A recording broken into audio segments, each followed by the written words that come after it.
Bueno, muy buenas tardes a todas y a todos. Esta es una nueva videoconferencia del Instituto de Derecho Previsional y de la Seguridad Social del Colegio de Moreno y General Rodríguez. Y la verdad que estamos muy contentos por la cantidad de participantes que hay, los estamos viendo y los estamos conociendo, que siempre participan en el WhatsApp, en el instituto. Y bueno, ahí tenemos un invitado de lujo que en unos minutos Pablo lo va a presentar y charlamos un poquito, que se van incorporando cada vez más colegas. Igualmente les aviso que esta videoconferencia, igual que todas, queda grabada en el canal del colegio, que se puede buscar por YouTube, Colegio de Abogados de Moreno y General Rodríguez. Así que para los que no pudieron entrar, también un problema con el link que cambió por la cantidad de inscriptos que había. Así que si a alguno no llegó la nueva información, igual va a quedar grabado. Bueno, buenas tardes, colegas. Le damos la bienvenida. Esta es la primera reunión, digamos, que hace el instituto. Y la mejor idea que tuvimos es invitar a un colega que teníamos experiencia en materia previsional, que es abogado previsionalista, diplomado en seguridad social, especialista en derecho de familia, docente de la Universidad Nacional de Córdoba, Facultad de Derecho, donde también se recibió en esa facultad. Y creo que un detalle muy importante, tuvimos la suerte de conocer a José Luis en FACA, donde en la época de pandemia hubo un montón de dificultades en lo que éramos los trámites ante ANSES, y a través de varios colegas, que me parece que eso es importante para la abogacía, ¿no? Buscar soluciones a conflictos que son comunes, no solamente en la jurisdicción de la provincia de Buenos Aires, sino también en todas las provincias. Y bueno, tuvimos esa gracia de conocer no solamente al doctor Báez, sino muchos colegas federales que con las cuestiones problemáticas de ANSES fuimos buscando soluciones, y realmente ha sido un gusto conocer. Y bueno, y el tema que hoy nos convoca es pensión conviviente, los casos controvertidos, que me parece que también es una circunstancia, una situación que se da en las distintas UDAI de todo el país. Y justamente buscamos un especialista en derecho de familia y en derecho previsional. Y más que todo un abogado litigante, que tiene práctica en la profesión y que sabe del tema del que estamos hablando. José Luis, en primer lugar, te agradecemos en nombre del instituto que hayas aceptado la invitación. Y en segundo lugar, que puedas compartir con nosotros esta jornada. Así que bienvenido, doctor Báez.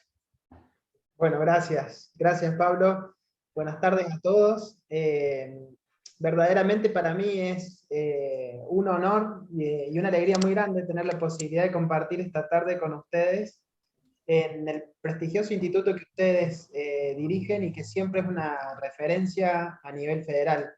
Es una alegría ver a Marcelo Gaspani, que lo veo por allí, a quien saludo, y a tantos otros colegas previsionalistas, en los cuales sí, efectivamente, hemos compartido las penurias comunes que nos ha traído el ejercicio de la profesión durante la pandemia, y que bueno, hemos tratado de, en la medida de lo posible y poniendo lo mejor de nosotros, sobrellevar de la mejor forma.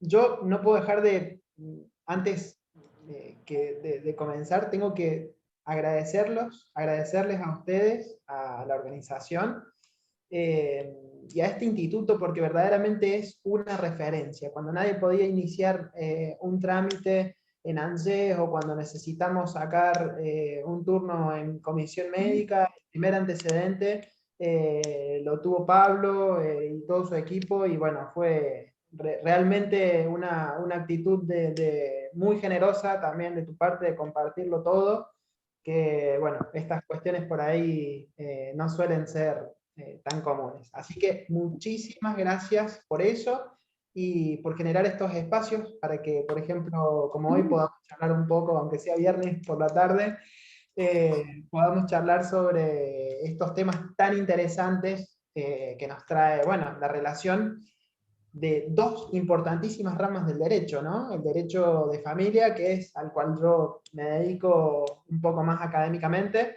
y el derecho previsional, que es la rama que me apasiona y ejerzo, bueno, diariamente con los gustos y los sinsabores, porque de eso nadie está exento. Pero bueno, es lo que nos gusta, así que aquí estamos. No sé si les parece que puedo compartir pantalla. ¿Sí? Bueno, Sí, por fantástico. supuesto, doctor. Gracias, muy amable.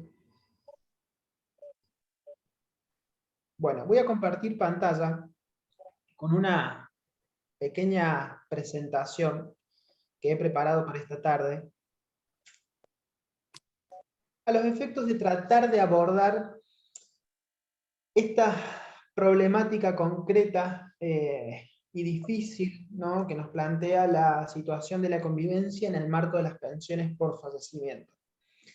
Yo creo que el título que eligieron es verdaderamente muy bueno y muy acertado, porque existen realmente casos que son controvertidos y que muchas veces por ahí uno administrativamente tiene la duda, ¿no?, de saber cuál va a ser la respuesta ante el planteo de un caso, de qué resulte la administración, ¿no? ¿Por qué? Y bueno, porque ya sabemos, como siempre, el beneficio en general, ya lo doy por hecho, pero hubo un momento en el cual no teníamos forma de iniciar los expedientes. La pandemia nos trajo experiencias muy particulares en este sentido. Pero la primera respuesta del caso, por lo menos en sede administrativa, la vamos a tener, del expediente, digo, la vamos a tener en sede administrativa. Me desconcentro porque está por entrar Miriam Fenske de Chaco, así que ahí me parece el cartelito. Ay, pero no le puedo dar entrada. Bueno, sigo entonces. La idea es analizar el Código Civil y su influencia en la seguridad social, ¿no? Principalmente porque vemos que la normativa de ANSES, que en un momento fue verdaderamente de avanzada en materia de convivientes, ciertamente padece de un cierto letargo hoy, o parece adormecida, o parece haber abandonado esa vanguardia, ¿no?, que representaba años atrás, ¿no? Parece que la sanción del Código Civil hubiera como anestesiado ese avance, ese ímpetu que siempre tuvo la seguridad social, incluso, aunque mal nos pese a los que estudian la parte académica, por adelante del derecho de familia. Pero claro, necesariamente sí o sí tenemos que empezar por el análisis de la normativa civil, como para poder tener una serie o algunas herramientas más, ¿no? Porque vamos a ver en lo que es el trámite administrativo, tanto en sede administrativo como en sede judicial, siempre se repiten una especie de eslogans o cliché que por ahí no siempre se definen, y lo cual no sería tan grave, pero lo que sí es grave es que no siempre se aplican correctamente los conceptos. Entonces, por eso es que he decidido hacer un raconto de la principal problemática en sede administrativa, donde es quizás más allí donde nosotros como abogados patrocinantes o representantes o apoderados de nuestros clientes tenemos la mayor cantidad de incertidumbre, y a su vez, en virtud de que también nos acompaña gente de ANSES, debemos decir que también desde el otro lado del organismo muchas veces nosotros somos quienes tenemos que hacer el planteo en forma completa e integral con toda la documentación, adoptando la estrategia que más nos convenga para la resolución del caso, porque aquí de lo que se trata es no de hacer un planteo jurídico extraordinario ni nada por el estilo, sino que creo que hay que poner las cosas en su lugar o ordenadamente, y aquí no tenemos que perder de vista que estamos solicitando el derecho a la pensión de una persona que falleció, en cuyo caso se trata de un conviviente, es que es ahí donde vamos a hacer foco y analizar un poco la normativa. Para hacer una pequeña introducción en todo lo que es el marco de la seguridad social, quiero empezar aclarando, porque también nos acompañan jóvenes abogados a los que les agradezco mucho, de las comisiones de Noveles de los distintos colegios y también de la FACA, así que les agradezco mucho su presencia. Creo que es donde, en las comisiones de Noveles, donde muchas veces se discuten o se advierten los primeros planteos que después se trabajan en los distintos directorios de los colegios, consejos, foros, asociaciones, etc. Así que los planteos de los jóvenes son siempre realmente, en general, muy innovadores y por lo menos en el Colegio de Abogados de Córdoba, muy bienvenidos. Por eso es que nosotros tenemos, al fallecimiento de una persona, la posibilidad de solicitar dos tipos de pensión: la pensión directa y la pensión derivada. La gran diferencia entre una y otra prestación es que en el caso de la pensión directa, quien fallece es un afiliado o un trabajador en actividad, pero en definitiva que no cobra ningún beneficio de la seguridad social, ningún beneficio contributivo de la seguridad social. A diferencia de la pensión derivada, que quien fallece sí está cobrando un beneficio contributivo, es decir, que al momento de su fallecimiento, la lista de los derechohabientes, es decir, las personas enumeradas por la ley, van a poder solicitar su pensión. ¿Quiénes son los derechohabientes? Bueno, el artículo 53 ya es un tema que siempre se repite, por eso es que vamos a ir un poquito más rápido en esta parte. Pueden solicitar la pensión él o la cónyuge, él o la conviviente, el hijo menor de 18 años de edad o el hijo discapacitado en todo tiempo. Nosotros vamos a analizar, como anticipé recién, el caso del o la conviviente.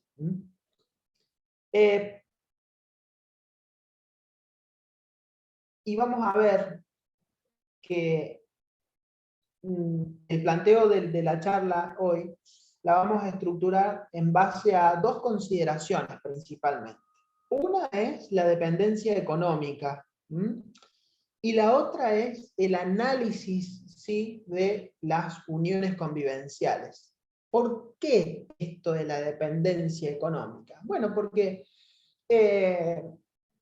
cuando fallece una persona, en realidad, en virtud del principio de solidaridad, de lo que se trata es de sustituir el ingreso económico que el causante aporta a su familia.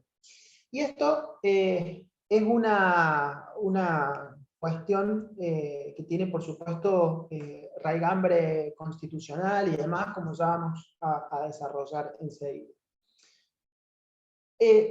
¿Por qué elegimos las uniones convivenciales? Porque nos podríamos haber concentrado en analizar cualquier otro de los derechohabientes, pero creo que las uniones convivenciales plantean un desafío interesante.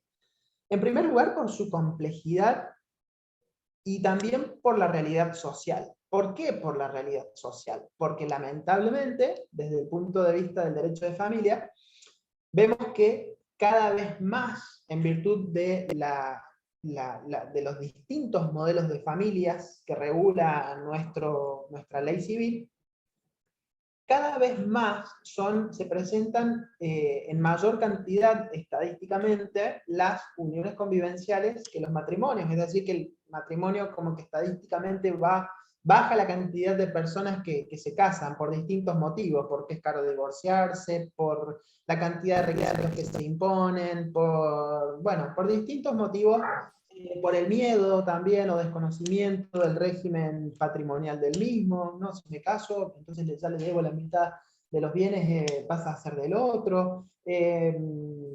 por desconocimiento de los deberes que deben cumplir o no los cónyuges, en fin, por una serie de cuestiones. Pero esa es la realidad de lo cual nosotros tenemos, por lo tanto, como operadores del derecho, lo que hacemos es ajustar la norma a la realidad social imperante.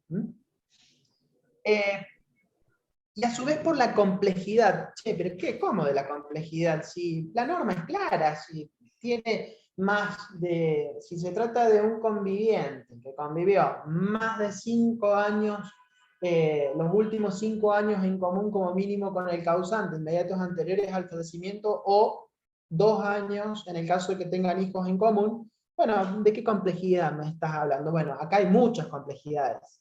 Y no me voy a limitar solo a la cuestión del plazo, porque esto ya es un tema que, bueno, sobre todo en la pandemia, pero ya con anterioridad lo hemos charlado en varias oportunidades, que simplemente voy a nombrar ahora nada más, que es la cuestión de que el artículo 509 del Código Civil y Comercial de la Nación establece que para la existencia de una unión convivencial deben por lo menos convivir unas 2 personas en una relación afectiva, pública, notoria, estable, permanente, y demás características por el plazo de 2 años. Pero bueno, la ley previsional nos plantea un plazo de 5 años. En esta disquisición, la remarco, la ley previsional exige 5 años cuando no hay hijos en común, la ley civil exige 2 años. En esta controversia, para la cual les adelanto un poco mi criterio, yo creo que corresponde la aplicación del plazo de 2 años por una serie de cuestiones que ya vamos a tratar de desarrollar. No solamente la cuestión se limita al plazo de las uniones convivenciales. Parecería que todo se agota allí, pero como dije, por este motivo es que hemos decidido acotar la exposición de hoy a la dependencia económica, ¿sí? Y al análisis de las uniones convivenciales. Cuando nos referimos a la dependencia económica, como les adelanté recién, nos referimos a el análisis, ¿sí?, de un principio de raigambre constitucional que es la protección integral de la familia. Artículo 14 bis, viene del constitucionalismo social, 1957, donde este principio logra su consagración a nivel constitucional, y que al día de hoy, por supuesto, tiene absoluta vigencia por imperio de la Constitución y de todos los tratados, a mí me gusta decir instrumentos internacionales, porque en instrumentos incluye a los convenios internacionales y a los tratados internacionales, es decir, a la normativa internacional en general.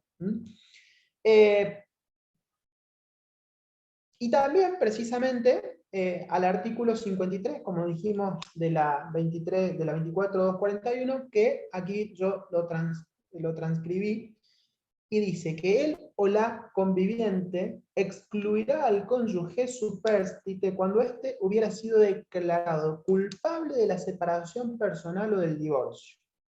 Recordemos que esta norma está sancionada en el marco a partir de junio de 1994, tiene su plena vigencia, y nos encontramos en un sistema de familia dual en cuanto a las vicisitudes que plantea el vínculo matrimonial, y por analogía, aquí se anexa también al conviviente, pero coexistía la separación judicial con el divorcio, a pesar de que no estaba todavía regulado las uniones convivenciales, desde el punto de vista civil.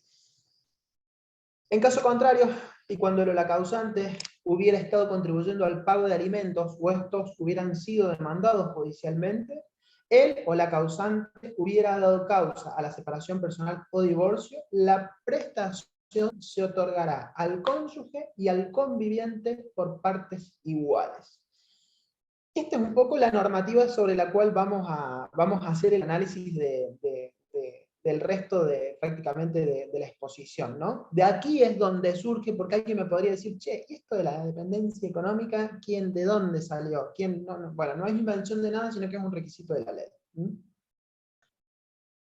Yo he traído, quería aclararles, una serie de dictámenes. Las diapositivas son algunas un poco largas.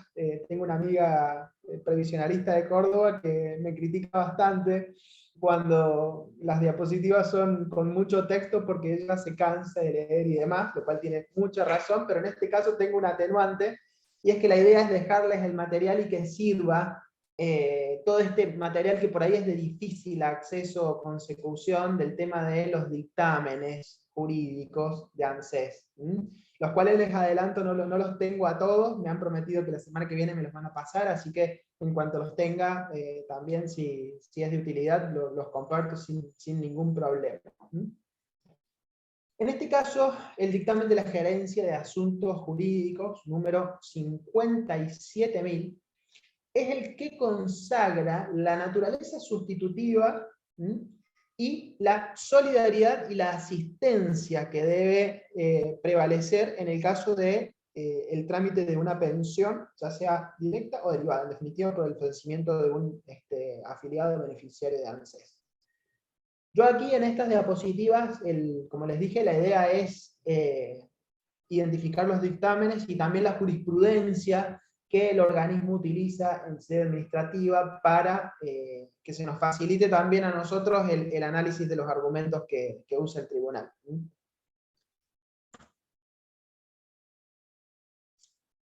Esta protección integral de la familia en la jurisprudencia, estos son los primeros fallos, pero no los únicos, por supuesto, hay fallos anteriores en los cuales ya tiene amplia y pacífica regulación. Por supuesto que a partir del 94 se ve reforzado por la consagración del artículo 75, inciso 22, por el cual todos los tratados internacionales tienen la jerarquía supralegal, o si se trata de derechos humanos, también la jerarquía legal superior.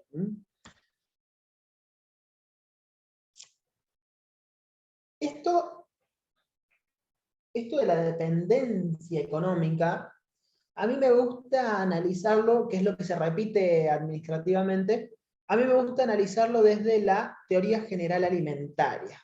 ¿Por qué?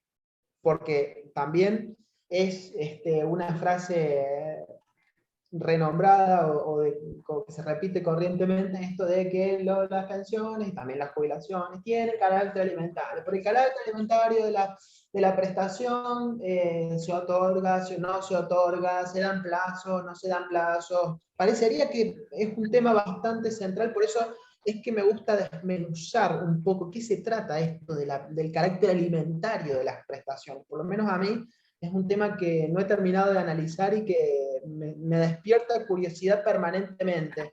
Y en todos los fallos que leo, ninguno, absolutamente ninguno, define qué entiende por el carácter alimentario de la prestación. Y parecería que es algo bastante simple, porque bueno, sí, el carácter alimentario, pero también está bueno detenerse, analizar qué significa este carácter alimentario. Porque el carácter alimentario permite, como dije, la urgencia en un proceso judicial, permite el embargo de las cuentas de ANSES, por ejemplo, permite un montón de beneficios, ¿sí? Pero no siempre, insisto, se desmenuza lo suficiente como para saber en qué casos tenemos que hablar del carácter alimentario y en qué casos tenemos que hablar de solidaridad, por ejemplo. Por eso es que en este caso la teoría general alimentaria parte de la noción básica de que todas las personas tenemos la obligación de trabajar. En virtud de ello es que, insertos en el marco de una sociedad, todos contribuimos para después, el día de mañana, gozar de los beneficios de la seguridad social, haciendo una cruel síntesis de esto, que simplemente lo menciono como una noción, pero tiene por supuesto un contenido muchísimo más profundo que lamentablemente no estoy en capacidad de desarrollar. Pero en definitiva, estos alimentos, lo que quiero yo decir es que pueden tener, como aquí dije, fuente legal. En general, los alimentos, desde el punto de vista del derecho de familia, pueden tener fuente legal o fuente negocial. ¿Cuáles son los que tienen fuente negocial? Aquellos que tienen fundamento en la autonomía de la voluntad, es decir, los contratos de alimentos o cualquier alimento de fuente negocial. Nos vamos a concentrar entonces en los alimentos de fuente legal, cuyo fundamento es el deber de solidaridad, porque también existen otros, como por ejemplo el deber de gratitud o el deber de las donaciones, ¿sí? Iure donaciones. Pero nosotros nos vamos a concentrar acá, en el deber de solidaridad, porque conforme a la naturaleza jurídica, según el cual, según la pensión o el alimento del cual se trate, es que tenemos un derecho a la alimentación, que son las cargas que asume el Estado, porque ¿por qué el Estado tiene que pagar? ¿Porque lo dice la norma? No simplemente porque lo dice la norma, sino porque hay todo un sistema jurídico que determina que el Estado es el responsable del pago, y más ahora cuando el sistema es absolutamente público.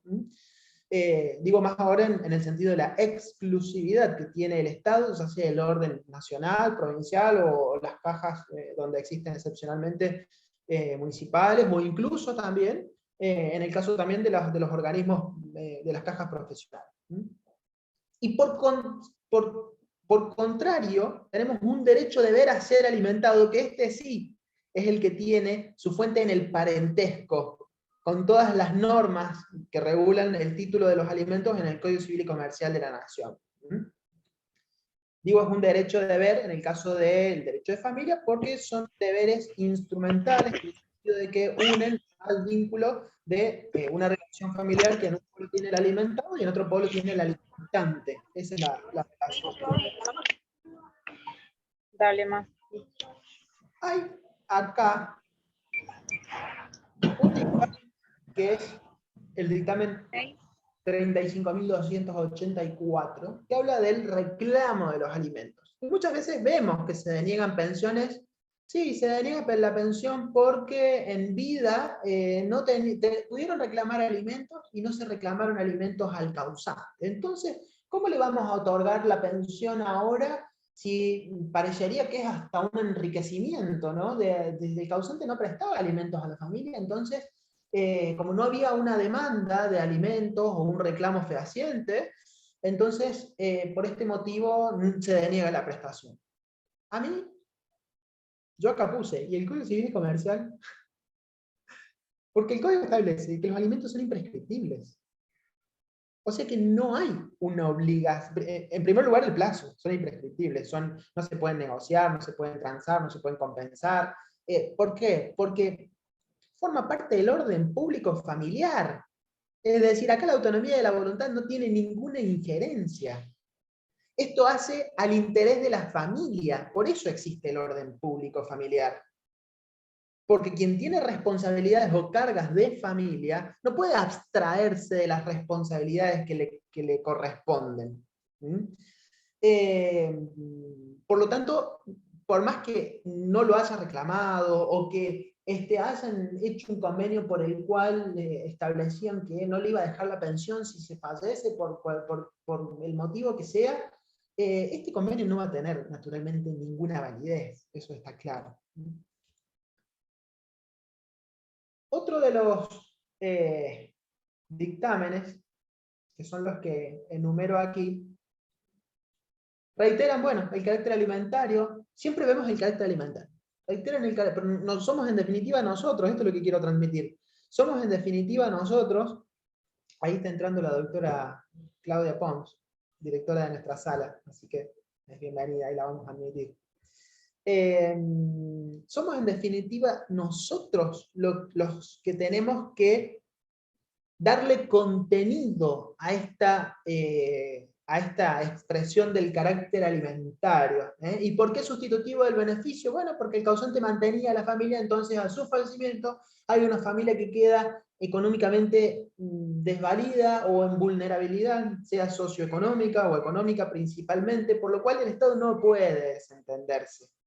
¿Por qué? Porque existe esta solidaridad estatal, es decir, a esta persona, a este sostén de familia, le prometieron que se portaba 30 años y iba a jubilar. Lamentablemente, antes de jubilarse, en este caso, fallece. Entonces, a su fallecimiento es que el Estado debe responder a esta especie de contrato social por el cual, en el cual también se basa un poco la seguridad social.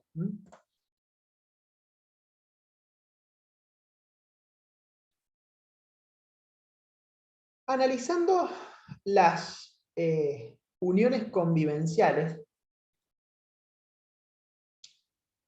nuestro sistema civil originario era un modelo abstencionista, es decir, no regulaba absolutamente nada de las uniones convivenciales nuestro Código Civil Velezano de 1871.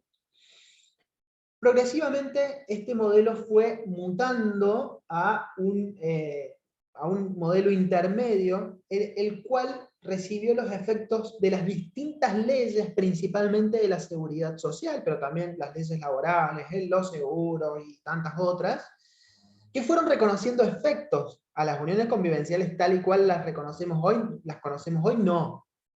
A la convivencia en aparente matrimonio, ¿no? Aquí hay toda una teoría de la apariencia del acto jurídico matrimonial y demás cuestiones que sustenta, pero que me parece que ya se va demasiado. Pero en definitiva, estas distintas leyes, por ejemplo la 23.570 de 1988, que yo destaco aquí en esta pequeña línea del tiempo que traté de hacer, que modifica la 18.037, sí, principalmente. Y después, bueno, la ley que hoy conocemos nosotros, la 24.241, con más de sus 100 modificaciones, lamentablemente, si consideramos los decretos superamos los 1000, en el cual se regula expresamente ya a los convivientes, ¿no?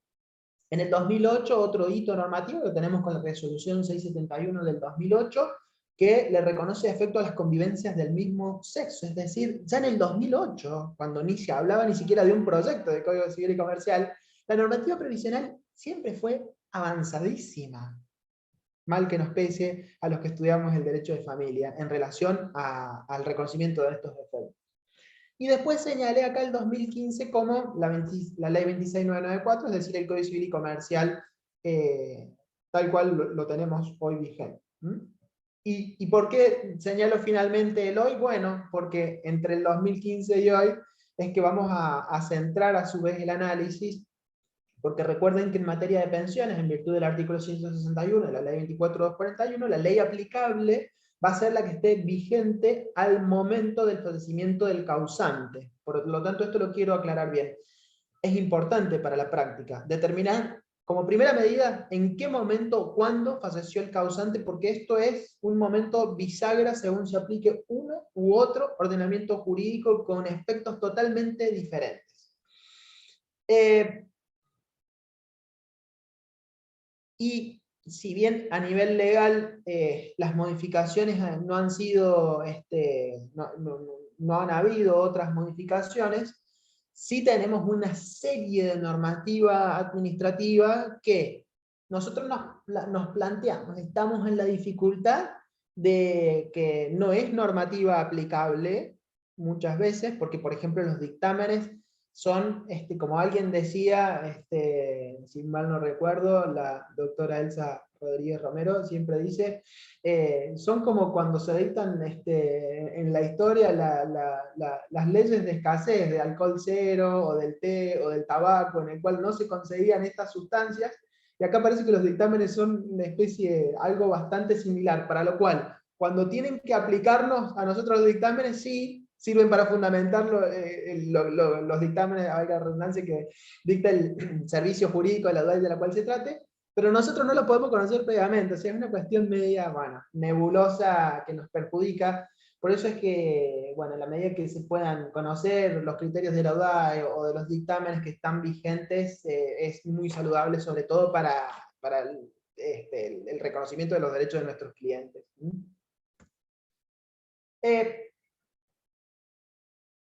Como les dije, acá voy a ser muy breve. Antes del Código Civil, antes del Código Civil y Comercial unificado a partir del 2015, es decir, antes del 2015, no teníamos un reconocimiento civil de las uniones convivenciales.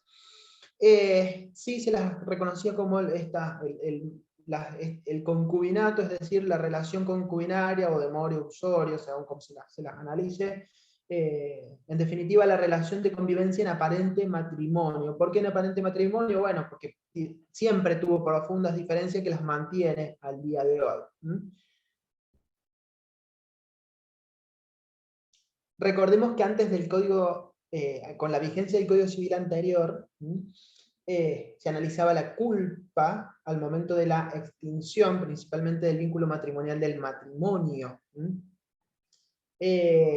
Porque teníamos causales objetivas y subjetivas, teníamos divorcios que, bueno, lamentablemente llegaban a la judicialización de la familia, a un montón de razones indeseables, motivo por el cual, al eliminarse las causales objetivas y subjetivas de divorcio, hoy no tenemos que analizar la culpa al momento de la extinción, por ejemplo, del vínculo matrimonial.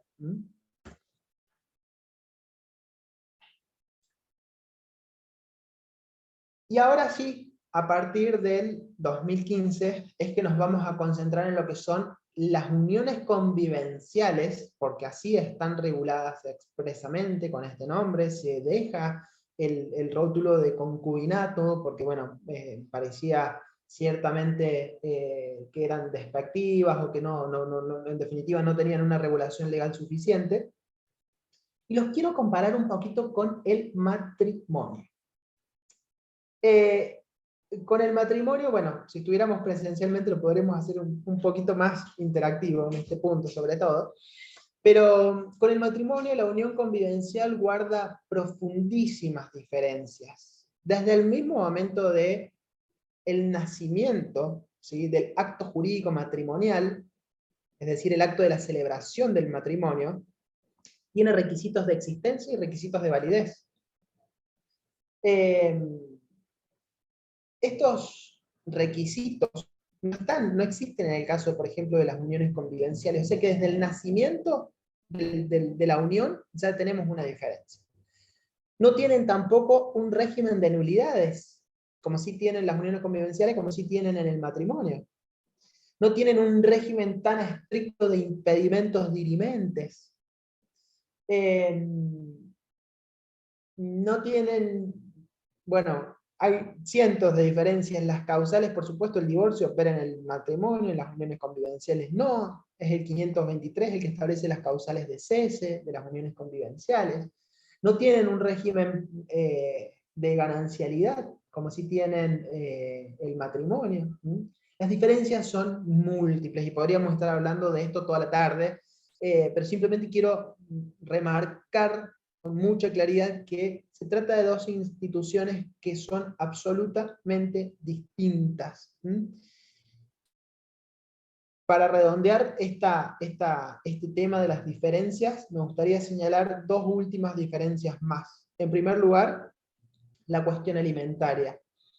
Las uniones convivenciales no tienen la posibilidad de reclamarse alimentos de fuente legal a partir de su cese, como sí ocurre.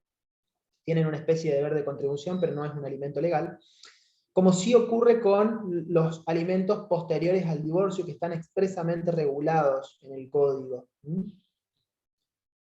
Y la otra diferencia que quiero remarcar es la diferencia hereditaria, porque el matrimonio tiene una vocación de fuente legal, una vocación hereditaria, legal o forzosa.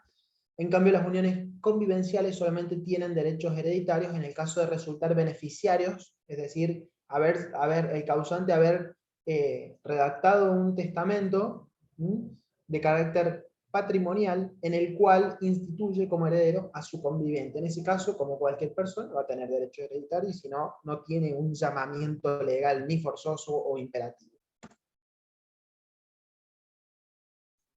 ¿Cómo valora ANSES a las convivencias? Porque parece que cuando vamos a iniciar un trámite, bueno, es todo una odisea o un desafío por lo menos bastante importante en primer lugar desde el momento del inicio, ¿no? Lo cual nosotros como abogados siempre tenemos que ir, y es algo que yo trato de recordármelo. Yo asisto a ANSES, yo presento trámites, y siempre creo que es muy importante no olvidar esto de la jerarquía normativa, que para nosotros es algo tan simple, pero para el iniciador por ahí, que no es abogado, cuesta muchísimo entender cómo yo voy a desobedecer, entre comillas, una ACTI, una MAUS, cualquier otra normativa de menor valor, a lo que me está diciendo un abogado que porque la ley dice. Entonces, por eso es que esto de la jerarquía normativa, que para nosotros es una cuestión totalmente natural, parte de nuestra es algo que lo tenemos naturalizado, creo que es algo que no lo tenemos que dejar de tener en cuenta nunca, sobre todo en el caso de las pensiones por el fallecimiento cuando el derechohabiente es un conviviente. Porque se dan situaciones en las cuales muchas veces no tenemos toda la prueba. Muchas veces, dicho de otra forma, hay poca o nula prueba. ¿Mm? Claro, esto por supuesto que tiene dos caras. Desde el lado de ANSES me dicen, che, pero yo no le puedo dar la pensión a cualquier persona que viene a solicitar la pensión por el fallecimiento de un vecino, de un amigo, de quien no tenía una relación en los términos legales. Sí, es cierto, pero también existen muchos otros casos en los cuales la gente convive, los impuestos o servicios que normalmente se exigen nunca por ahí se hacen los cambios de domicilio, siguen a nombre del padre, de la madre, del causante, porque no se hicieron los cambios de domicilio, o porque la realidad social les indica que no llegan impuestos porque viven en zonas marginales y no les llegan los impuestos, los servicios, no tienen factura ni nada como acreditarlo, mucho menos van a tener cuentas bancarias a nombre de uno del otro, mucho menos van a tener un seguro de vida en el cual resulte beneficiario uno del otro, mucho menos van a tener cuentas en común, ser apoderado en el banco, todo lo que nosotros normalmente consideramos como prueba, hay casos en los cuales es muy poca la prueba. Entonces, bueno, así tendremos que recurrir a las declaraciones testimoniales y a tratar, yo siempre digo, de convencer de cuál ha sido, al convencer al organismo, ¿no? De cuál ha sido el proyecto de vida en común. ¿Mm? Porque muchas veces, sí, durante los últimos 5 años o 2 años, según tengan hijos en común, no tenemos la prueba. Está bien, no tenemos la prueba. Pero resulta que justo en el año inmediato anterior al cual nos exige la ley, tenían un plan del Instituto Provincial de la Vivienda, por ejemplo, uno a nombre del otro, o tenían distintas formas de acreditar el proyecto de vida. ¿Mm? O por ejemplo, a mí me ha pasado por ahí, bueno, sí, no tengo estas pruebas que yo por ahí denomino que son convencionales, pero sí hay otras pruebas que nos pueden servir mucho. Por ejemplo, viajes en común. Hay veces que no tienen nada a nombre de uno del otro, pero sí tienen boletos por un viaje, en el cual esto nos sirve para acreditar, bueno, si iban de vacaciones juntos. Al momento de estar internado en la clínica, en la última enfermedad, sí, lo acompañó durante toda la enfermedad. Después, al momento de la exhumación o de los gastos de sepelio, del cadáver o de los gastos del sepelio, resulta que quien viene a solicitar el beneficio es quien se encargó de las exequias o las disposiciones finales del cuerpo. Entonces, todas estas pruebas nos sirven a los efectos de poder, como yo digo, convencer de que cuando por ahí, si no llegamos a tener toda la prueba, tenemos que sí tener mucha creatividad para tratar de juntar, de recabar la mayor cantidad de prueba posible, porque bueno, el organismo ya sabemos que cuando no tiene toda la prueba que considera, ¿qué va a hacer? Y va a disponer la bendita verificación socioambiental, ¿no? Que tiene una serie, como ya sabemos, una serie de vicisitudes que se plantean o problemas que se plantean en la práctica, desde encontrar el domicilio, desde que el vecino, no sé, que justo entrevistan, no sea la persona que es enemigo manifiesto del causante o de la derechohabiente, que no lo corran del barrio, que por ahí hay veces que no los dejan ni siquiera entrar. Bueno, todas estas cuestiones que nosotros vemos en la práctica, que lamentablemente ocurren, obstaculiza el reconocimiento de este derecho de pensión. Perdón. Por eso es que esta verificación socioambiental no es para nada una herramienta de confianza para nosotros decir, bueno, va la verificación, yo ya me quedo tranquilo, le aviso a un cliente, le digo que le van a preguntar y demás. No. En primer lugar, por las dificultades prácticas. Y en segundo lugar, por las dificultades teóricas. ¿Por qué dificultades teóricas? Porque ya vamos a ver más adelante que la convivencia tiene dos elementos. Un elemento objetivo y un elemento subjetivo. Normalmente el organismo normalmente no, siempre, diría yo, salvo me pueda equivocar, pero en general, el organismo siempre se limita a la verificación o constatación del elemento objetivo, que es la cohabitación o la coincidencia de los domicilios. ¿Vieron que llenamos ese formulario?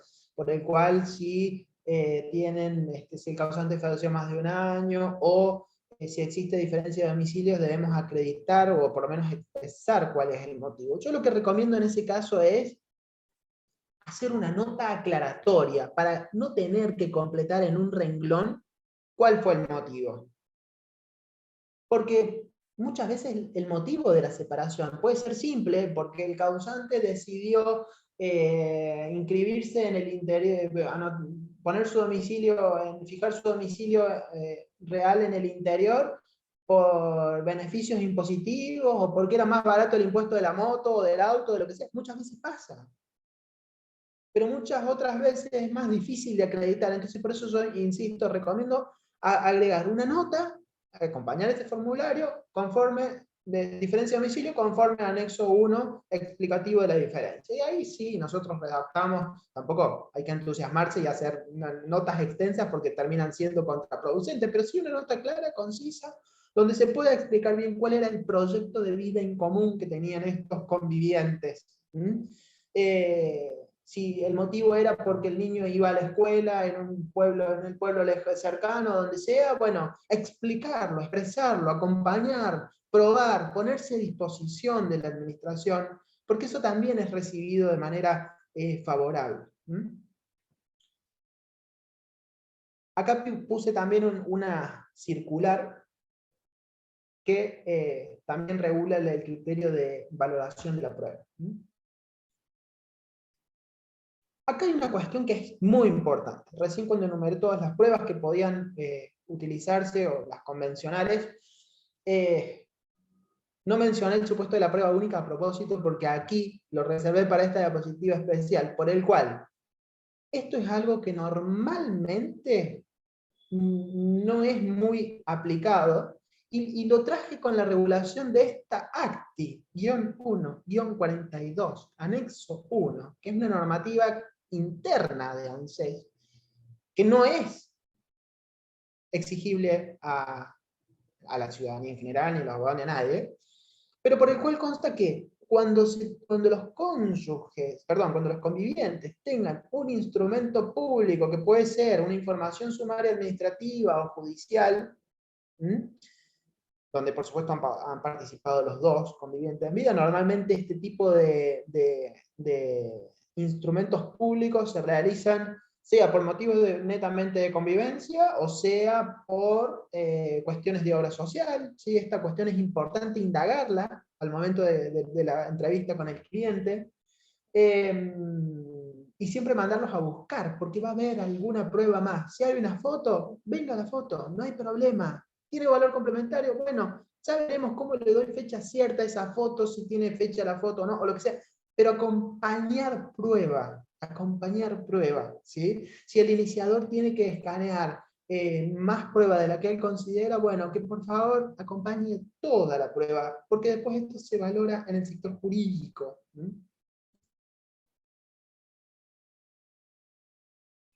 Y acá es donde quería llegar. ¿A qué quería llegar? A la interrupción de la convivencia o de la cohabitación. Me faltó el signo de pregunta. ¿Por qué? Porque, como acá dice, la interrupción de la convivencia no implica el cese, ¿sí?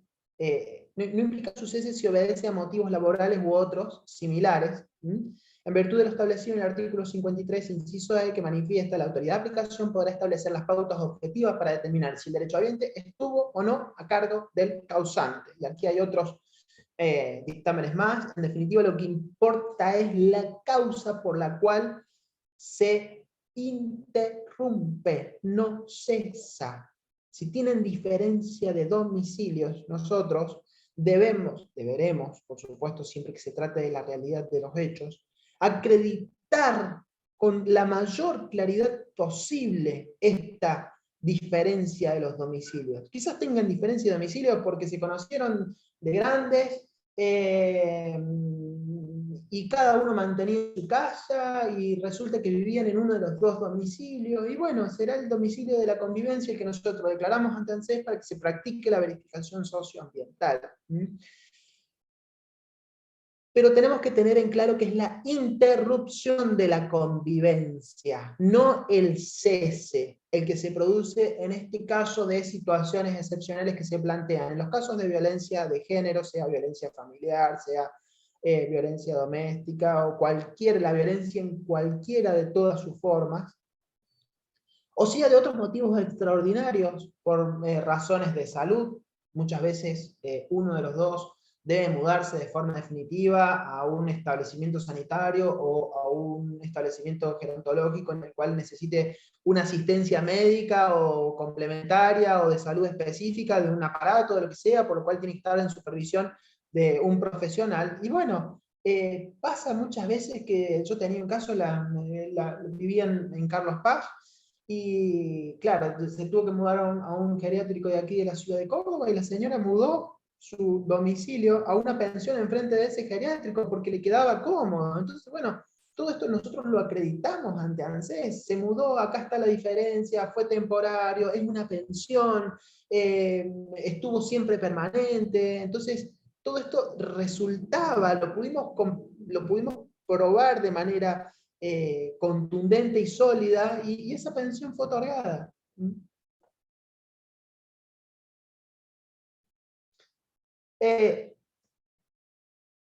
Como dijimos, ¿sí? La autoridad de aplicación es la que establece las pautas objetivas. Las pautas objetivas. Pero no es solo un criterio objetivo. También debe valorarse el criterio subjetivo. Por eso es que yo recomiendo realizar una nota explicativa, para hacer hincapié en ese elemento principalmente de la convivencia. ¿Por qué? Porque sí, lamentablemente son cada vez más los casos de violencia de género, por los cuales la mujer tiene que iniciar o denunciar judicial, administrativa, policial o judicialmente a su pareja por motivos de violencia. En ese caso la mujer no tiene obligación de quedarse en el domicilio a soportar los castigos o malos tratos o violencia de la forma que sea por parte del causante. Y esto no le va a impedir ni va a hacer perder su derecho de pensión. Mantiene el derecho de pensión. Y acá hay un bloque de normativa constitucional y de instrumentos internacionales que protegen a la mujer en los casos de violencia de género. La CEDAW, la Convención, la Belén do Pará, un bloque normativo importantísimo que nosotros tenemos que hacer valer en nuestros casos o en nuestros clientes. No sé cómo venimos con el tiempo, Pablo, Victoria, si estamos bien, seguimos. Yo aquí traje otro caso, bueno, que fue en su momento muy, un caso de la jurisprudencia, fue muy, muy importante porque también se sostuvo en el caso Expósito. En primer lugar, bueno, acá se resolvieron un montón y fue una sentencia exhortativa del Poder Judicial a los efectos de que la normativa civil se adapte a la normativa previsional por esta cuestión del plazo y otros motivos más. Pero en definitiva, en la misma línea de lo que venimos hablando, la interrupción no implica el cese.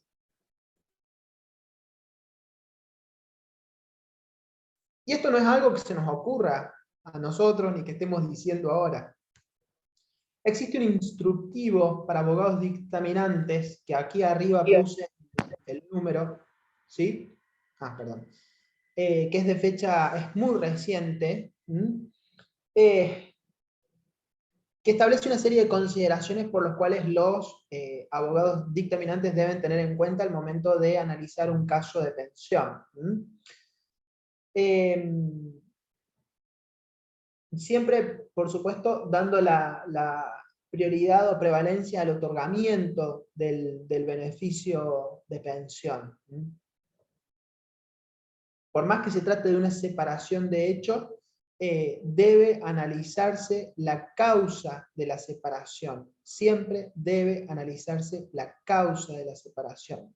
Y acá se analiza cuándo han sido los hechos generadores de esta separación.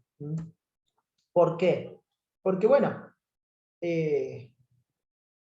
puede pasar que los primeros hechos de violencia, pongamos un ejemplo, alguien fallece en el 2022, los primeros hechos de violencia se producen en el 2015,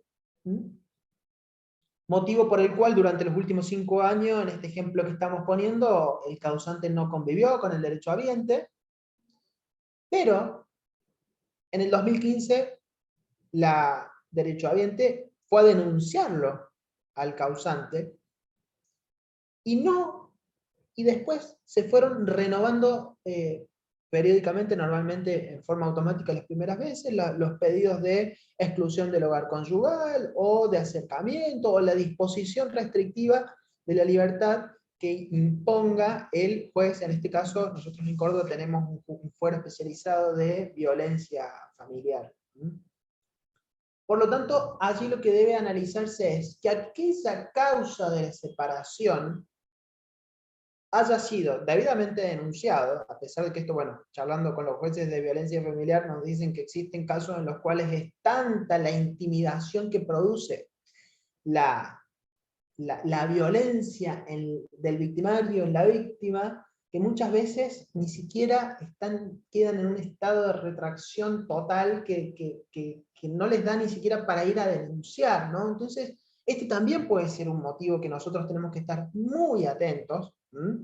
Y si bien administrativamente es un criterio bastante extendido el de la exigencia de una denuncia judicial, bueno, podremos acreditar la situación conforme pericias y demás de cuál es o ha sido el estado psíquico o el tratamiento psiquiátrico que ha debido soportar, en este caso, la derechohabiente.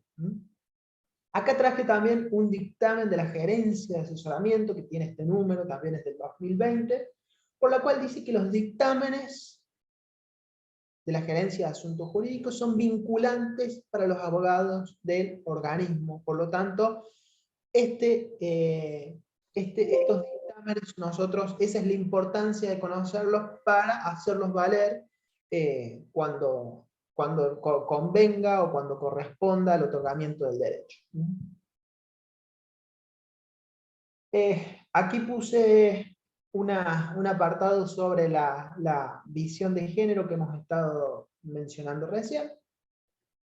Me pareció esto muy importante o significativo porque en caso, la decisión que la UDAE o administración tome no se puede apartar del dictamen, en este caso sin la debida, me pareció muy interesante, sin la posible, en caso contrario, si no comparte los fundamentos, según lo establece la circular 72 del 04, consecuente responsabilidad funcional que le cabe al funcionario, valga la redundancia, que se aparte de un dictamen jurídico sin la debida fundamentación.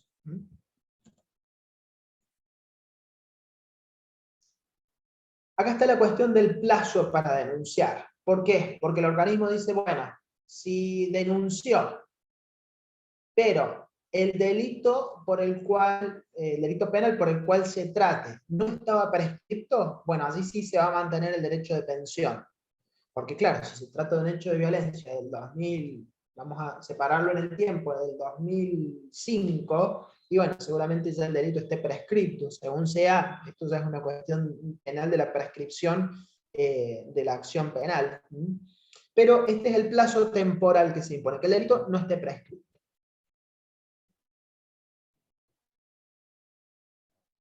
Bueno, acá traje un apéndice de principios, los cuales yo siempre recomiendo para el uso y fundamentación, ya sea administrativa o judicial, de los beneficios que estemos solicitando. En este caso traje, bueno, el principio, todos los principios que ya conocemos, ¿no? El principio indubio pro administrado, el principio pro homine, es decir, la interpretación en materia de derechos humanos debe siempre estar orientada a privilegiar, seleccionar, favorecer, tutelar y por lo tanto adoptar la aplicación de la norma que mejor proteja los derechos fundamentales del ser humano. En primer lugar, el acceso a la seguridad social. El principio pro justicia social. ¿Por qué? Porque la Constitución Nacional establece que el Estado otorgará los beneficios de la seguridad social que tendrán un carácter integral e irrenunciable. Y finalmente, el principio de progresividad o no regresividad, que también es aplicable en materia de pensión.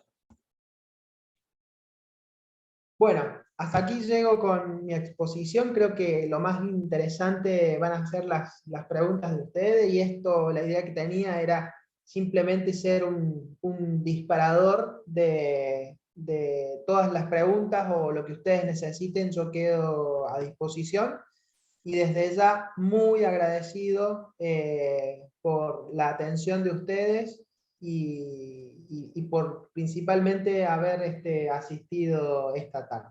Así que bueno, muchísimas gracias y quedo a disposición. Gracias a vos, José Luis. Sí, hay muchísimas preguntas. Bueno. Bueno, no sé si se quieren ir desmutando o hacer preguntas, pero yo fui anotando, por ejemplo. Tenemos la gracia de que nos está acompañando la doctora Estrella Ibáñez. Ella es coordinadora de ANSES Trujuy, de Moreno. Ah, bueno. Y decía que existe la resolución judicial de convivencia, ¿no? Que a veces como que resume un poco todo esto. No sé si está por ahí, se quiere desmutar. También estoy leyendo a Leonardo Delgado, que dice: podría ser como prueba que tengan un testamento de uno y del otro, dejándose los bienes uno al otro recíprocamente. Bueno. O recibo de impuesto a nombre de uno y del otro, DNI. No sé si lo vas viendo en el chat. Bueno, voy a ir entonces tomando algunas preguntas de aquí del chat, si les parece. Buenísimo. Yo voy leyendo y ustedes me dicen. Y el que se quiera desmutar, tenemos ya levantado una mano. Estrella. Ah, bueno. Hacemos primero Estrella, ahí está Estrella Ibáñez. A ver, bueno, ahí está. Querida, mucho gusto, gracias por acompañarnos.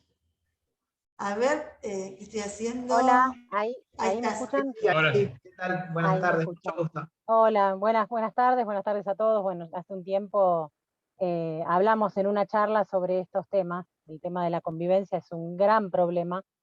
Yo puedo hablar de la otra parte. Algunas cosas que escuché me suenan bastante familiares, y sobre todo me suenan bastante familiares a veces en la impronta que aplico a la hora de trabajar, digamos. No solamente trabajo en ANSES, sino que soy coordinadora del área de jubilados y pensionados, y todos los días tenemos estos temas, y muchas veces terminan en una suerte de discusión de quién tiene la razón o quién tiene el derecho, sobre todo con los profesionales. Yo suelo hacer esta diferenciación en cuanto a todo lo que estuvo hablando. Me pareció buenísimo muchas cosas de las que estuvo hablando, sobre todo muchos temas de los dictámenes y demás, porque en realidad la mayor diferencia yo la hago en lo que es sede administrativa, que es ANSES, y lo que es sede judicial. Nosotros lamentablemente, y lo digo lamentablemente, porque nosotros tenemos que ceñirnos a una normativa que nos habla de los 2 años o los 5 años, si tiene hijos o no tiene hijos. Y no podemos corrernos de esa normativa al momento de iniciar. Ahora, ¿qué le digo yo a las personas? No solo como abogada, hace 18 años que hago esto.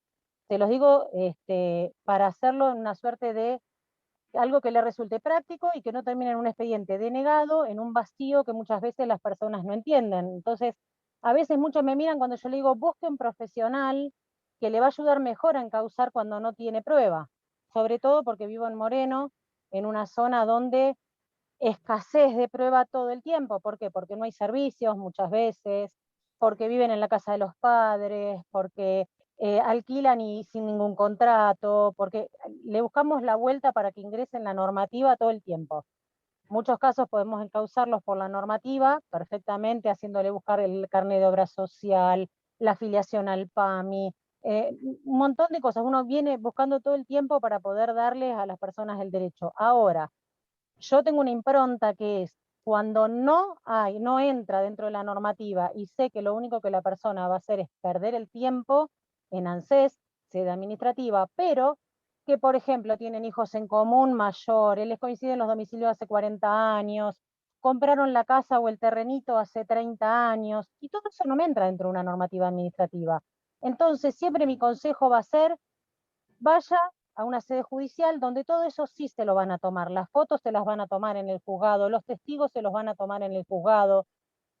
Nosotros, lamentablemente, la normativa interna nos dice qué es prueba y qué es supletorio. Entonces, los testigos entran dentro de lo supletorio y las verificaciones, que usted tiene mucha razón cuando dice que no se encuentran los lugares, que muchas veces los verificadores van y lo sacan corriendo.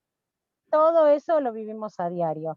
Entonces, las verificaciones también pasaron a ser prueba supletoria. Y lo que vale en sede administrativa, lamentablemente, vuelvo a decir, es la prueba que se ciñe a la normativa. Ahora, no tiene la prueba que se ciñe a la normativa, le va a ser más corto el camino, sobre todo a los profesionales. O sea, yo esto se lo estoy hablando a los compañeros profesionales.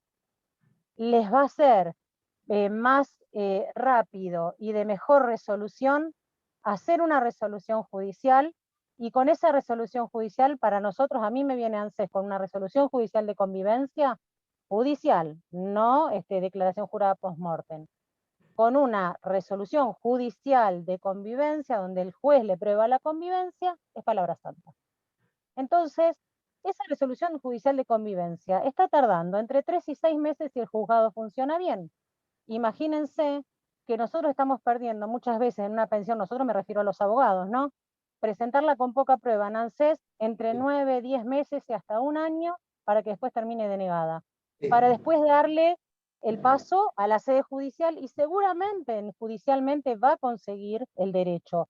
Porque no es que la persona no tiene el derecho, sino que no tiene la prueba suficiente para ANSES, para aplicarla dentro de una normativa, pero sí tiene el derecho, porque el derecho no se lo estamos quitando.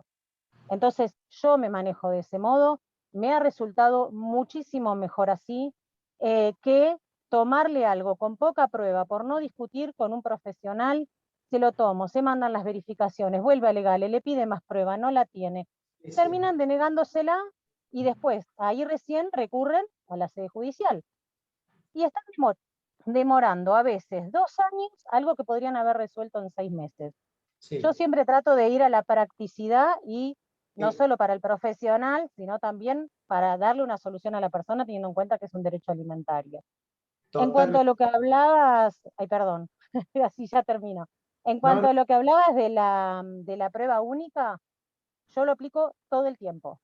O sea, declaración jurada, original, hecha por el causante o por ambos convivientes, no importa la fecha que tenga, suponiendo, a veces me traen una declaración jurada del año 95 y le coincide el domicilio. Si fue hecha por el causante y le coincidió siempre el domicilio, ¿por qué voy a dudar de esa convivencia? Para mí esa prueba única es suficiente. ¿Sí? No así, no tiene el mismo valor la declaración jurada post-mortem.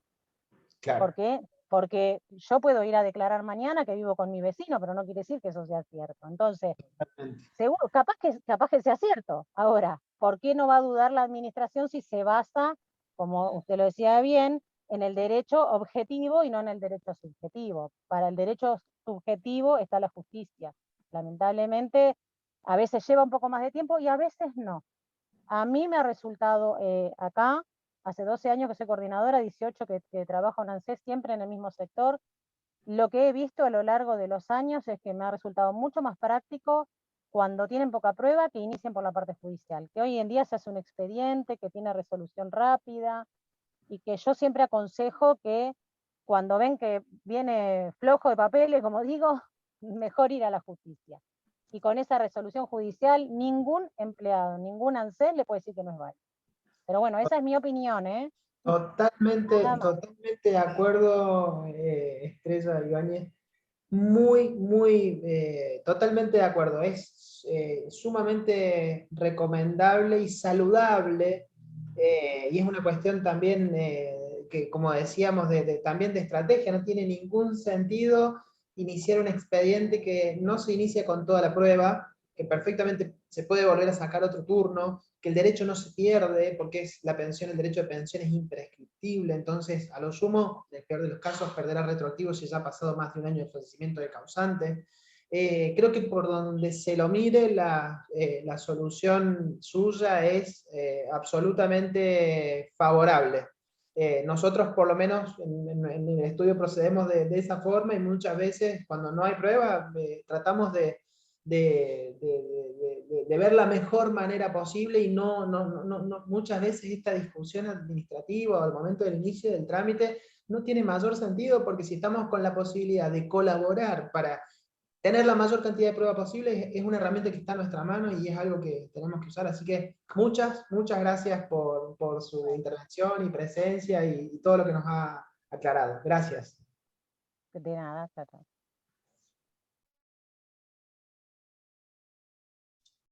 Sí, ¿alguien que se quiere habilitar el audio para...? José Luis, o tenés las preguntas o podemos pedir que se desmuten, como vos quieras. Bueno, vamos haciendo uno y uno si quieren. José Mancilla, veo que tiene su mano levantada, no sé el orden, pero podemos darle la palabra si usted quiere. Adelante. Bueno, muchas gracias. Buenas tardes. Yo soy de la provincia de Santa Fe. Ah, ¿qué tal? Mucho gusto. Un caso, 2 convivientes del mismo sexo, 2 mujeres, una médica, otra enfermera, inscribieron una unión convivencial en el registro civil de la provincia de Santa Fe, cumplimentando todos los requisitos, la que establece el artículo 509 en adelante del Código Civil, del 509 al 512. Una unión convivencial inscripta en el registro civil. Sí. Fallece una de las dos, se presenta la pensión, el pedido de pensión. Sí. ¿Qué pasa?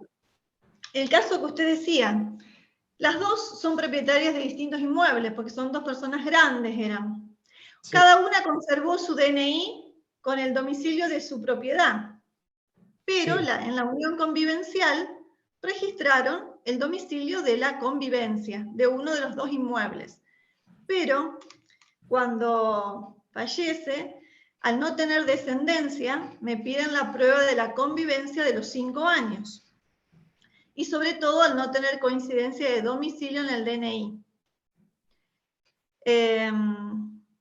Presento el acta convivencial con el tomo folio del registro civil de la provincia de Santa Fe, pero como esa acta convivencial tenía 3 años de antigüedad, la convivencia estaba registrada del fallecimiento 3 años para atrás, no lo toman y rechazan la pensión. Entonces, yo lo que discutía con revocatoria es el tema de que el 512 dice que la sola inscripción es prueba suficiente de la existencia de la convivencia. Y ahí está lo que dice el Código Civil con lo que dice el derecho previsional. No sé si se entiende. Perfectamente se comprende el caso. La norma del 512 regula un supuesto de la registración de la unión convivencial cuyo efecto es declarativo, no es constitutivo de la unión. O sea, el efecto registral no constituye, sino que la unión nace fuera del registro. Esto, a los efectos civiles, sí es la prueba suficiente. Muchas veces se utiliza, bueno, por motivos para inscribir un pacto matrimonial, o simplemente por la registración misma de la unión, o por todos los derechos que tiene la unión convivencial que está registrada, por ejemplo, en virtud del asentimiento al momento de disponer de la atribución de la vivienda familiar, cuando se trata de una unión convivencial, convivencial que está registrada necesita pedir el asentimiento un conviviente al otro, a diferencia de cuando no está registrada. Es decir, diferencias desde el punto de vista civil y derechos, lamentablemente allí también hay una discriminación entre las uniones convivenciales registradas y las no registradas. En cuanto a la valoración, debería, entiendo humildemente, aplicarse el criterio de la sana crítica racional, que en una de las diapositivas lo habíamos descrito. Y normalmente sí, se dan en estos casos donde por ahí, en adultos mayores o gente que por ahí, bueno, deciden empezar una convivencia, para lo cual yo recomiendo, en primer lugar, administrativamente, declarar cuál es el domicilio de la convivencia, donde efectivamente convivieron. Porque hay casos en los cuales también muchas veces tienen residencias compartidas, en el sentido de que viven 4 días en una ciudad y 3 días en la casa de fin de semana, o por distintos motivos, como dije, o como usted recién refería, mantienen el domicilio en cada uno en su casa porque sienten que les pertenece. Entonces, pero efectivamente, insisto, tenemos que apuntar siempre a demostrar cuál es el domicilio de la convivencia. Entiendo que desde el punto de vista jurídico, la prueba de la prueba de la registración de la convivencia no es un elemento constitutivo, y bueno, creo que no sé si en el sentido de la denegatoria ya se presentó el recurso. Sí, porque también se presentaron las pruebas supletorias, viajes en común, ser apoderado uno del otro de la pensión. Y es más, yo también solicité la pensión, como la que fallecida es médica, era médica, en la caja de profesional médico, y sí, ahí me lo otorgaron. Ajá. En una sí y en otra no. Claro. Bueno, quedaremos a la espera entonces para saber cómo. Gracias. Muchas gracias. Muy amable. Vamos a leer alguna pregunta del chat.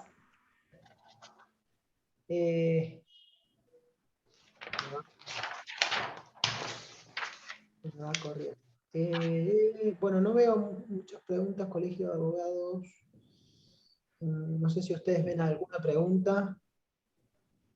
Podría ser, acá encuentro una, Leonardo Delgado. ¿Podría ser como prueba que tengan un testamento de uno y otro, dejándose los bienes del uno al otro recíprocamente? ¿O recibo de impuestos de uno y del otro? ¿O DNI con el mismo domicilio? Sí, por supuesto que sí, son todas pruebas perfectamente viables a los efectos de acreditar la convivencia, y en el caso del testamento también el testamento lógicamente puede ser hológrafo o por instrumento público, ya no más encerrado, salvo que sea en sede consular. También podría ser el testamento una prueba de los alimentos que uno al otro, como aquí dice, se reconoce, ya sea por alimentos o sea por un legado de alimentos del 2509 o cualquier forma. Me parece que sí, no es tan común porque lamentablemente esa es otra forma parte también de la realidad social. En nuestra sociedad no es común que las personas redacten sus testamentos, ¿no? A pesar de que la norma del nuevo código favorece a las porciones de libre disponibilidad, aumentándolas a 1/3, en el caso del primer orden hereditario, pero sí, podría ser también perfectamente una prueba el testamento. No sé si respondo, si no cualquier cosa me vuelven a poner su consulta allí en el chat. Vamos ahora a ver. Vicente Nas Caputo. Buenas. ¿Qué tal? ¿Se me escucha? Sí, perfectamente. Buenas tardes. Perfecto. ¿Qué tal? Yo soy de la provincia de Salta, así que hasta el norte llegó la charla. Bueno, sí, bienvenido. Salteño, vamos a andar por allá. Sí, bueno, lo esperamos porque, bueno, muy linda la ciudad y siempre trae muchos turistas, digamos, Salta. Yo tengo el caso que, bueno, le debe haber presentado varias veces a ustedes, que es un caso del causante se divorció en 1981. y desde ahí está en convivencia, teniendo 3 hijos en común con la conviviente hasta la fecha en que falleció. Cuando falleció le dieron por mitades a la ex cónyuge y a la conviviente. Yo digo, sí, si bien encuadra en la 24241, no es como medio injusto, no se podría plantear judicialmente un caso de 40 años de divorcio que nunca más le vio la cara y vivió todo el tiempo con la conviviente esos 40 años, porque hay que mantenerle una pensión, una mitad de una pensión a una ex cónyuge que se divorció hace 40 años, digamos, toda una vida. Sacarle la mitad a la conviviente que estuvo toda la vida con hijo y todo. Si estaba divorciado, sí, yo también en algún momento me planteé esta cuestión porque me representaba toda una vida compartida, en contra por ahí podría ser alguien que simplemente cumplió una convivencia en los plazos de ley y le corresponde la pensión a uno sí y al otro no. Pero en el caso del divorcio, ¿sí? Que ya está regulado por la 17.562, es una causal extintiva del derecho de pensión. Si se divorciaron, no hay pensión, por lo tanto, aunque parezca por allí a simple vista ciertamente injusto, no hay pensión y en ese caso la pensión le corresponderá a la conviviente. La ley es así, la solución me parece que no deja lugar a dudas. Claro, sí, yo voy por mi cliente, la conviviente, digamos, que está criticando de por qué le entregan a la mitad a la ex cónyuge, divorciada hace 40 años, digamos. No, es que si está divorciado no tendría derecho a pensión. ¿Por qué le entregan ¿Por qué dice que le entregan la pensión? Porque es un divorcio con causa, digamos. Fue en el 81 el divorcio. Se dictó que la causa fue culpa del causante, digamos. Con culpa del causante. Y el ANSES se agarra de eso diciendo que la culpa tiene el causante y que tendría que, o sea, por eso le dan la mitad de la pensión a la ex cónyuge, digamos. ¿Y cuándo es la fecha de fallecimiento? Y falleció en el 2014, por ahí, sí, hace unos años. Solo que nunca lo discutió, pero ahora que como que está medio corto de dinero, empezó como ver eso y que le pareció mal, digamos, y me vino a buscar a mí. Claro, claro. Yo entiendo que es muy discutible. Es muy discutible, no le corresponde, tendría derecho a solicitar, por supuesto, el acrecimiento de esa pensión, que por más que se haya un divorcio decretado por culpa, yo entiendo que, bueno, judicialmente por lo menos se podría plantear. Habría que ver cuál es la solución. Bien, bueno, muchas gracias, doctor, y lo esperamos a todos en Salta entonces. Bueno, gracias, muy amable, gracias. Dayana Ferreira.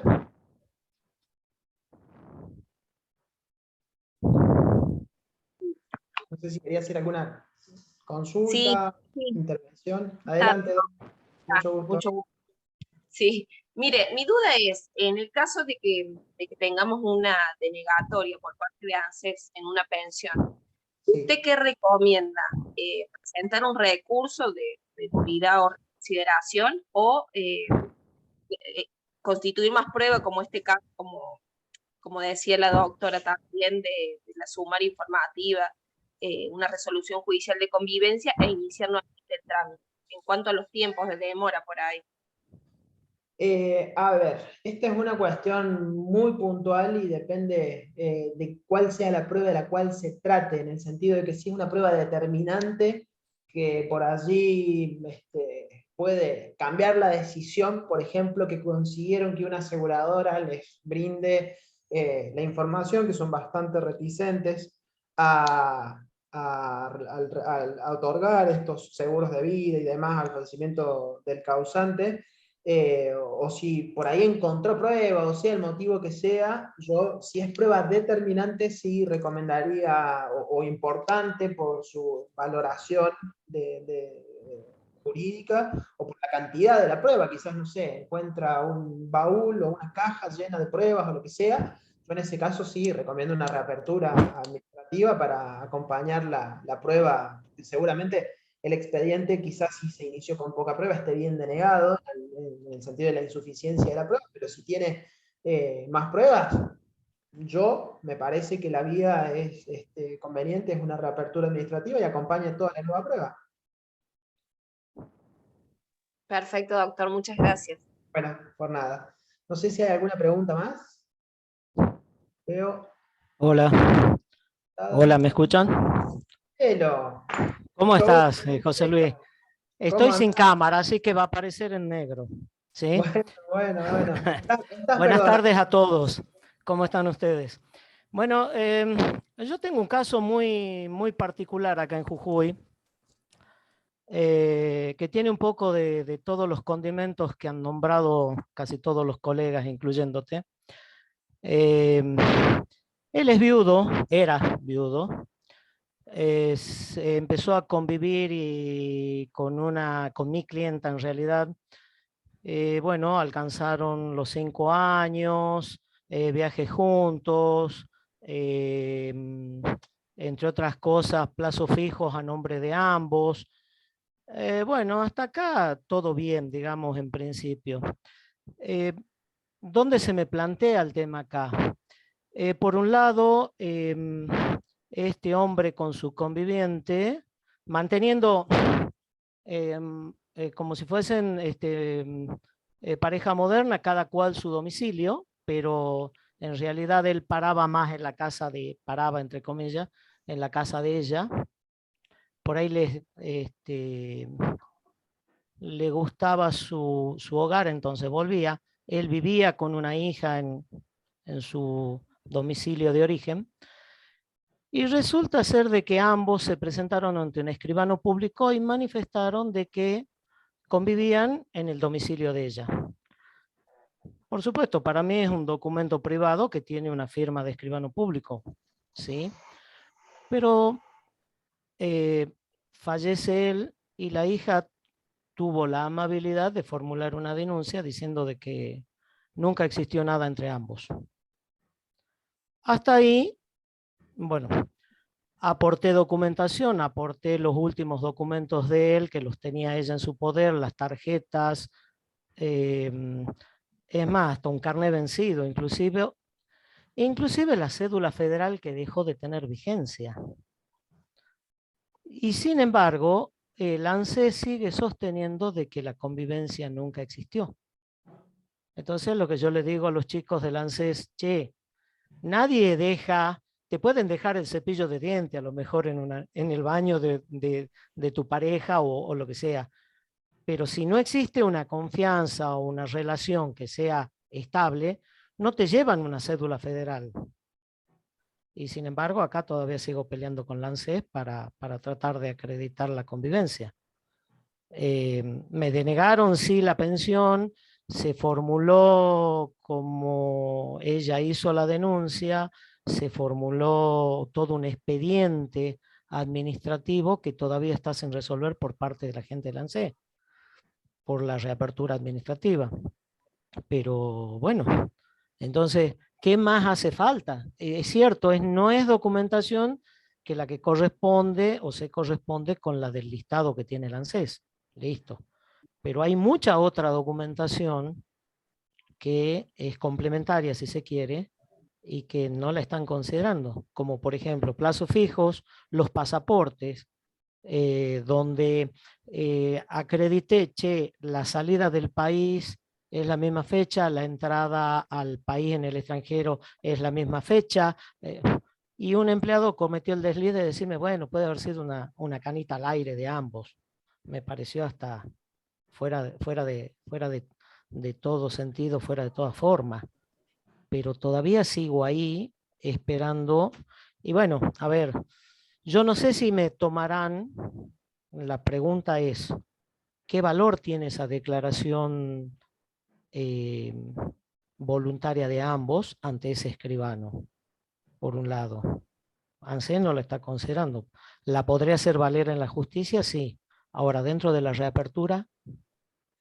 También, dentro de la reapertura también, porque es un instrumento público y al ser realizada en vida por los dos, claro. su derechohabiente, a mí me parece que es de plena prueba. Así que si la pudiste acompañar en esta reapertura, creo que la administración, analizando esta prueba que, por lo que vos decís, es determinante, debería reconocerse y otorgarse la pensión. Yo creo que te va a ir bien, Marcelo, así que... Ahora, la pregunta es, otra pregunta me asalta, porque acá en Jujuy, mientras yo tenga abierto, no tenga una resolución de parte de este expediente administrativo, donde se inicia con la denuncia de la hija, obviamente, de que nunca convivieron. Me informan de que no puedo presentar nuevamente los papeles. Me parece raro. Hasta acá estoy descolocado. La verdad es la primera vez que me pasa algo más o menos así y que me descolocó tremendamente el tema. ¿Sí? ¿Sí? ¿La prueba la pudiste presentar? La prueba está presentada, es decir, todo lo que era tarjetas de crédito, todas esas cuestiones se presentó en el segundo expediente administrativo, no en el primero, porque ella encontró toda la batería de documentación con posterioridad a la denegatoria de la pensión. Pero inclusive fuera de los plazos para promover la acción judicial, inclusive. Claro. Acá, mira, conforme nos dice nuestra querida amiga Miriam Penske, sí, eso estoy viendo. Un gran saludo. Sí. Es cierto que es bastante difícil que ANSES o la administración cambie el criterio una vez que ya resolvió denegar. Por eso es que yo, por lo menos mi criterio es solamente volver a iniciar una reapertura o nulidad o recurso de cual sea, en tanto y en cuanto se trate de prueba contundente que pueda llegar a cambiar una decisión desfavorable. Bien.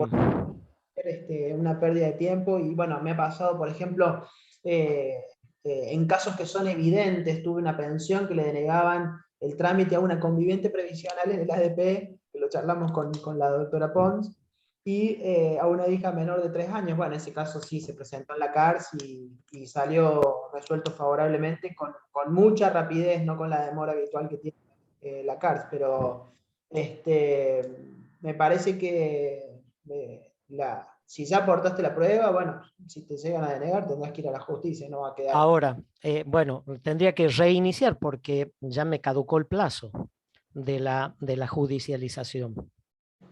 Esta denegatoria ya tiene, bueno, pandemia de por medio, ya tiene 2 años, ¿sí? Y la parte de toda la investigación, ¿no es cierto? Todas esas cosas, yo entiendo de que necesitaría presentarlo de nuevo para que me lo denieguen y ahí judicializarlo al tema, que creo que la vía. Sí, coincido. Sí, totalmente. Perfecto. Sí, bueno, acá me están pasando todos los tips como para como para arrancar con o sea, para continuarlo al tema, digamos, porque yo de esto vengo. Entre todos nos ayudamos, es así. Gracias, Marcelo. Exacto. Un gusto, saludos para todos, gracias. Gracias, Marcelo. Bueno, si les parece, hacemos 1 o 2 preguntitas más. Yo tengo un acto en el Colegio de Abogados y estoy un poco jugado con el tiempo. Marcelo Gaspani, un gusto verte. Marcelo, adelante, por favor. Igualmente, José Luis, igual que también ahí lo vi a Pablo, así que estos reencuentros nos hacen bien de vernos nuevamente. Mirá, además de tu excelente exposición, vos tocaste un tema muy interesante que era el de la dependencia económica. Y yo quería saber tu posición, porque en muchas situaciones administrativas y judiciales deniegan el derecho pensionario por el transcurso del tiempo con respecto a la presentación extemporánea de esa solicitud de pensión. Quería saber cuál era tu opinión de esos casos. Mira, Marcelo, es un tema discutible desde ya, aclarar antes que nada. Administrativamente creo que se valora con mucho más disfavor que judicialmente, parecería que mientras más pasa el tiempo, menos derecho a la pensión habría, por lo menos esa es la sensación que se deja administrativamente, ¿no? Exacto. Lo cierto es que, como dije recién, la pensión es un derecho humano imprescriptible, no hay un plazo de prescripción, pueden haber innumerable cantidad de motivos por el cual pasa el tiempo. Lo cierto es que nosotros somos los primeros jueces de la causa y le dijimos siempre al cliente le decimos, ¿por qué dejó pasar tanto tiempo? Para tratar de dilucidar cuál fue el motivo real de por qué ha pasado, si realmente cuál ha sido el motivo, ¿no? Y si fue razonable o no. Mi criterio concretamente es el de sostener que la pensión no prescribe, lo que sí, lógicamente, prescriben son las mensualidades, pero si el organismo, el simple paso del tiempo, lo considera como un obstáculo insalvable para denegar el beneficio, bueno, creo que en la justicia, si bien hay fallos en un sentido y en otro, yo no dejaría de plantearlo, porque me parece que yo por lo menos no tengo ninguna duda que el paso del tiempo no influye en contra ni en el sentido de prescribir el derecho de pensión. Esa es Perfecto. ayuda. Un abrazo. Gracias. Marcelo, gracias. Una más que el doctor Báez tiene Doctor, que retirar. Sí. ¿puedo hacer una consulta? Sí, sí, sí. Por favor. Bueno, en primer lugar agradecerte, pues siempre es un placer escucharte, doctor. Bueno, gracias. Tengo una consulta, es un caso de pensión derivada. Una pareja estaban casados. Él muere y por algún motivo, cuando solicita la pensión, se la rechazan porque en ANSES aparece como separada de hecho. No sabe por qué, porque nunca ocurrió, y en ANSES tampoco supieron decirme por qué estaba de esa manera. Ahí yo debería hacer una convivencia provisional y probar la convivencia, por más que estaban casados y todo, o directamente por ADP actualizar los datos. En el caso del matrimonio, perdón, no sé si había terminado. Sí, es eso, gracias. Sí. Perdón. En el caso del matrimonio, la convivencia, en realidad ya la cohabitación no es más un deber matrimonial, por lo tanto no debe exigirse la convivencia en el matrimonio, porque el único deber matrimonial explícito que la normativa prevé es el proyecto de vida en común, basado en la convivencia, en el deber moral de fidelidad y en los alimentos. Pero en el matrimonio incluso ya no tiene demasiado sentido continuar, por lo menos así lo sostiene expresamente los fundamentos del código, que ya los deberes matrimoniales tienen un contenido moral, entonces en el matrimonio no hay ninguna razonabilidad a los efectos de, como un simple deber matrimonial, es decir, como parte del derecho matrimonial de carácter extrapatrimonial o personal, exigir este deber de convivencia. Sí, la convivencia tiene efectos en materia filiatoria, los efectos de la fijación de la filiación, por ejemplo, matrimonial, sí tiene efectos en materia de nulidad matrimonial, pero al efecto exclusivo de un deber matrimonial ya no tiene ninguna vigencia, porque recordemos que el sentido que tenían antes, siempre que había un abandono, la convivencia en realidad fundamentaba la causal del divorcio, que era el abandono voluntario sin voluntad, el abandono de hecho sin voluntad de unirse. Entonces cada deber matrimonial tenía su consecuente causa, ya sea objetiva o subjetiva, de divorcio. Entonces ahora, al eliminarse las causales de divorcio, y bueno, no tiene sentido seguir manteniendo los deberes matrimoniales. No sé si respondo en algo, Carolina. Sí, gracias. Esa era mi duda, por el hecho de que no sabía por qué camino ir, si hacer un ADP y actualizar los datos con partida, matrimonio, defunción, todo junto, para ya después solicitar la pensión. Sí, a mí me parece, administrativamente, yo sé que he visto muchos casos que al matrimonio se le exige la convivencia, pero por lo menos no encuentro un sustento jurídico para mantener esa exigencia con la normativa actual. Claro, bien, muchas gracias. Bueno, por nada. Bueno, José, la verdad que en primer lugar queremos agradecerte, gracias. Y también a los colegas, ¿no? La importancia de esto, de hacer, digamos, un foro federal. Así que tenemos también al doctor Cifuentes, Ernesto de San Isidro, a Marcelo, Colega, digamos, de Salta, de Chaco, de Tucumán, de Jujuy, así que son felicitaciones. Y también, por supuesto, agradecemos a nuestro colegio que nos da esta posibilidad, ¿no? de participar, digamos, de ampliar, de convocar, y a todos los colegas por este viernes, ¿no? Que me parece, digamos, importante, digamos, su tiempo, y de poder, digamos, acompañar, digamos, estas cuestiones que son importantes y que son controvertidas. De nuestra parte, digamos, todo el material, digamos, va a estar disponible en la página, digamos, del colegio. Próximamente vamos a inaugurar, digamos, un blog donde se van, digamos, a publicar, digamos, fallos, jurisprudencia, digamos, doctrina. Así que también después lo vamos a invitar que compartan, digamos, esta información, y todo, digamos, con el objetivo, digamos, de mejorar, digamos, la calidad, digamos, y también, digamos, la intervención, digamos, de los colegas. Así que muy agradecidos de nuestra parte, y José también, digamos, te felicitamos, porque bueno, ahora José también asume como vocal en el Colegio de Abogados de Córdoba, así que un gran merecimiento, digamos, también por tu trabajo, que eso es muy importante. Y muy agradecido, José. Bueno, gracias, Pablo. Gracias. El agradecido soy yo. Estoy a disposición cuando quieran. Para mí es verdaderamente un gusto. Les pido disculpas por este apuro, que por mí seguiríamos.